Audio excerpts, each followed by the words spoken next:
Selamat pagi semuanya, kembali lagi dengan saya Nurul Hidayat. Pada kesempatan kali ini, saya mempresentasikan contoh kesalahpahaman dalam komunikasi antar budaya atau intercultural communication.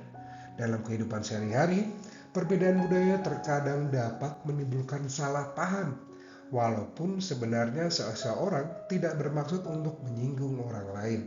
Pada contoh kali ini, saya mengambil situasi antara orang Indonesia dan orang Korea Selatan.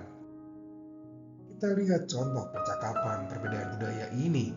Dalam cerita ini, Ani berasal dari Indonesia yang sedang berkunjung ke sebuah kantor di Seoul, Korea Selatan.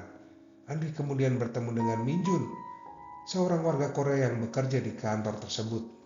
Masalah terjadi ketika Ani bertemu dengan Mr. Kim yang merupakan atasan di kantor tersebut.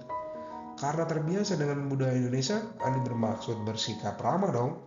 Namun ia menyapa atasannya dengan hanya mengatakan, "Hai Mr. Kim, how are you?" Bagi Andi, memanggil seorang dengan nama secara langsung bisa dianggap sebagai cara yang lebih dekat dan bersahabat. Namun, bagi Minjun, cara tersebut kurang tepat.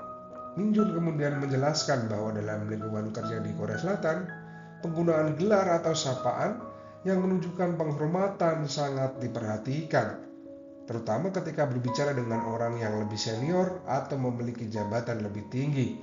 Andi akhirnya menyadari bahwa apa yang dianggap biasa di Indonesia belum tentu dianggap sama di Korea Selatan. Andi kemudian menjelaskan bahwa dirinya tidak bermaksud untuk bersikap kasar atau tidak menghormati Mr. Kim.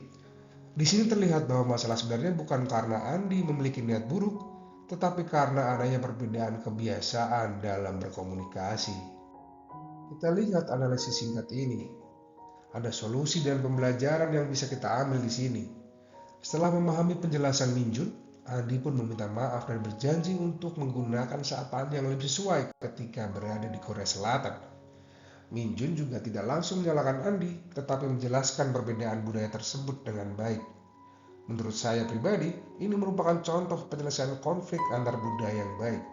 Dari kejadian ini, kita bisa belajar bahwa ketika berada di negara atau lingkungan dengan budaya yang berbeda, kita perlu lebih terbuka dan mau memahami kebiasaan masyarakat setempat.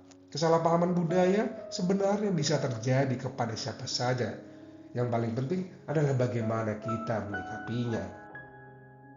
Dari kejadian ini, kita dapat menarik kesimpulan. Perbedaan budaya memang dapat menimbulkan kesalahpahaman dalam komunikasi. Namun, masalah tersebut dapat diselesaikan melalui komunikasi yang terbuka, saling menghormati, dan kemauan untuk belajar. Kita tidak harus menganggap budaya kita paling benar loh. Sebaliknya, kita perlu memahami bahwa setiap negara memiliki kebiasaan dan cara berkomunikasi yang berbeda. Dengan memahami perbedaan tersebut, kita dapat menghindari kesalahpahaman dan membangun hubungan yang lebih baik dengan orang dari budaya lain. Sekian presentasi dari saya. Saya Nurul Hidayat, saya mohon undur diri. Terima kasih.